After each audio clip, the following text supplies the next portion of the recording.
तो हम लोग केमिस्ट्री में chapter 2 dilute solution colligative properties देख रहे हैं। सॉरी।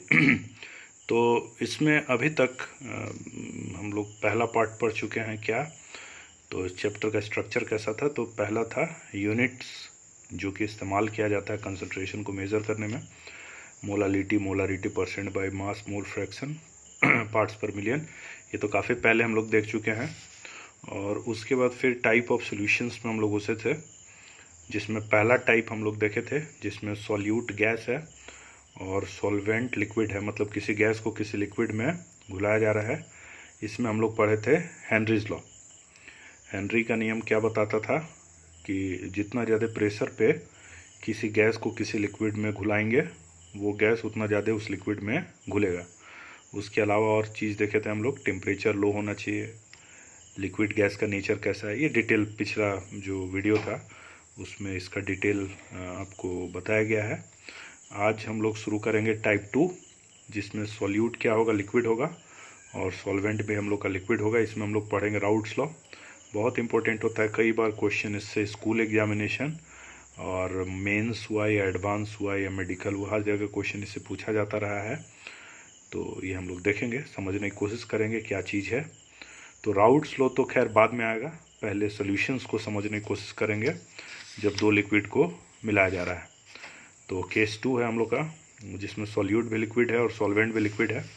तो इस दो लिक्विड के मिक्सचर को समझने के पहले कुछ बेसिक टर्म्स है जो इस चैप्टर में आगे हर जगह इस्तेमाल होता रहेगा, जिसमें सबसे पहला और इम्पोर्टेंट टर्म क्या है, तो वेपर प्रेशर।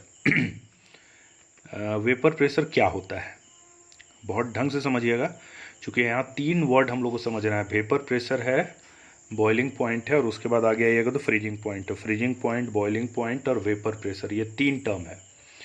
लेकिन वेपर प्रेशर जब तक आपके समझ में नहीं आएगा तब तक बाकी दोनों टर्म भी आपके समझ में नहीं आएगा।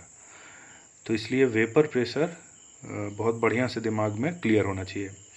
आप इस फिगर पे ध्यान दीजिए, ये क्लोज कंटेनर है, ओपन में भी हो सकता है लेकिन क्लोज में ज़्यादा बेहतर आपको समझ में आएगा। फिलहाल आप क्लोज कंटेनर मान के चलिए, क्लोज चेम्बर है। इस चेम्बर के अंदर कोई एक कंटेनर है, जिस कंटेनर में किसी लिक्विड को रखा गया है। लिक्विड को रखा गया है तो लिक्विड में एक नेचुरल प्रोसेस होता है उसका, वेपोराइजेशन। ये लगातार वेपर बनता रहेगा। वेपर बनेगा तो धीरे धीरे करके इस पूरे चेम्बर में या यहाँ मतलब पूरे चेम्बर में ही वेपर का मॉलिक्यूल्स मौजूद होगा। धीरे धीरे करके ये जो भी बता रहे हैं ये धीमा प्रोसेस है, टाइम टेकिंग प्रोसेस है। तो यहाँ पे एक बात ये भी रखना है कि एक टेम्परेचर फिक्स है, फिक्स टेम्परेचर पे यहाँ जो भी घटना हो रहा है। तो लिक्विड है, लिक्विड से वेपर लगातार बन रहा है, इस लिक्विड के सरफेस के ऊपर वेपर कलेक्ट है यहाँ। जब वेपर का डेंसिटी बढ़ जाएगा, वेपर का मात्रा बढ़ जाएगा, तो यहाँ एक रिवर्स फेनोमेनन होता है जिसको कहते हैं कंडेंसेशन। कंडेंसेशन मतलब वेपर्स का मॉलिक्यूल्स आपस में जुड़ गया और वो लिक्विड बन के वापस नीचे आने लगा, जैसा बारिश होता है हम लोग जानते हैं, ये कंडेंस्ड हो गया। तो वेपोराइजेशन और एक कंडेंसेशन, ये दोनों रिवर्स प्रोसेस है, लिक्विड से वेपर बनना और वेपर का वापस लिक्विड बन जाना, कंडेंसेशन। तो किसी फिक्स टेम्परेचर पे क्या होता है कि वेपोराइजेशन और कंडेंसेशन के बीच एक इक्विलिब्रियम आ जाता है। वेपोराइजेशन और कंडेंसेशन के बीच एक इक्विलिब्रियम आ जाता है। इस इक्विलिब्रियम का मतलब क्या है? इस इक्विलिब्रियम का मतलब है कि अगर किसी इंस्टेंट में यहाँ से 10 मॉलिक्यूल वेपोराइज हो रहा है तो उसी इंस्टेंट में 10 मॉलिक्यूल वापस कंडेंस्ड भी हो जा रहा है। इक्विलिब्रियम का ये कतई मतलब नहीं है कि नीचे लिक्विड ऊपर वेपर इक्वल हो जाएगा, ऐसा कतई नहीं है। इक्विलिब्रियम का मतलब होता है कि रेट ऑफ रिएक्शन इक्वल हो जाना। 11th क्लास में एक चैप्टर हुआ करता था equilibrium, chemical equilibrium, ionic equilibrium, उसमें इक्विलिब्रियम को डिटेल बताया गया। बट ये बेसिक चीज़ दिमाग में रखना है कि रेट मतलब इधर से जिस रफ्तार से रिएक्शन हो रहा है, वेपोराइजेशन का रेट जो है और कंडेंसेशन का जो रेट है वो बराबर हो जाए, इसका अमाउंट जो रहे बट रेट बराबर हो जाए तो उसको कहेंगे इक्विलिब्रियम। तो जब इक्विलिब्रियम का सिचुएशन आ जाएगा वेपोराइजेशन और कंडेंसेशन के बीच, तो नीचे में लिक्विड का जो भी मात्रा है, जितना भी मात्रा है, और ऊपर में वेपर का जितना भी मात्रा है, दोनों कांस्टेंट हो जाएगा, मतलब वो नहीं बदलेगा। नीचे में लिक्विड का मात्रा और ऊपर में वेपर का मात्रा नहीं बदलेगा, इसमें बदलाव नहीं होगा।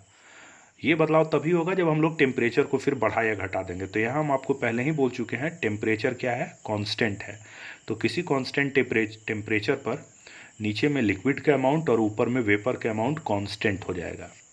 तो इस स्थिति में जब नीचे लिक्विड का अमाउंट और ऊपर वेपर का अमाउंट दोनों कांस्टेंट हो जाए, वो बदले नहीं, तो ऐसी स्थिति में इस लिक्विड के ऊपर जो वेपर मौजूद है, वेपर मतलब क्या हो गया, एक तरह का गैस हो गया, उस गैस के चलते जो प्रेशर एग्जर्ट होता है, जितना प्रेशर एग्जर्ट करेगा ये गैस कहाँ, लिक्विड के सरफेस पर जो दबाव उत्पन्न करेगा, जितना प्रेशर ये एग्जर्ट करेगा, उसी प्रेशर को हम लोग नाम देते हैं वेपर प्रेशर।